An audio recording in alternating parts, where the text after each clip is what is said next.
বিচার চাই। এই সরকার কাছে এই সরকার যেভাবে বিভিন্ন হামলা করিয়েছে প্রশাসন দিয়ে এই হামলার তীব্র প্রতিবাদ শাস্তি ব্যবস্থা নেওয়ার জন্য অনুরোধ জানায়। নুরুল হক নয়, শুধু একজন নুরুল হক নয়, পুরো বাংলাদেশের নুরুল হক নয়।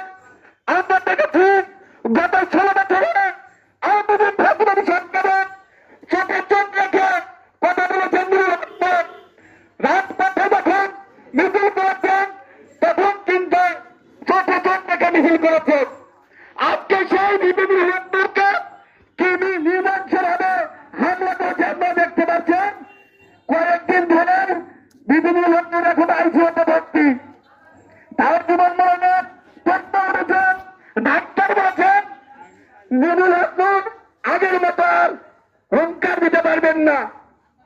খুবই দুঃখজনক যে নুরুল হক গত 16 বছর 2018 সাল থেকে কোটা আন্দোলন থেকে শুরু, যে মন্ত্রবিরোধী আন্দোলন থেকে যে হুঙ্কার দিয়েছে, আমরা কি আর ভারতের হুঙ্কার দেখতে সর্বশেষ একটার কথা নুরুল হক আক্রমণ করেছে যৌথ বাহিনী এক তীব্র প্রতিবাদ এবং শাস্তিমূলক ব্যবস্থা চাই। আর বাংলাদেশের কোন জাপানিক আওয়ামী লীগের তথ্য 14 টাকার নিবন্ধন বাতিল করে তাদের ব্যান করতে হবে।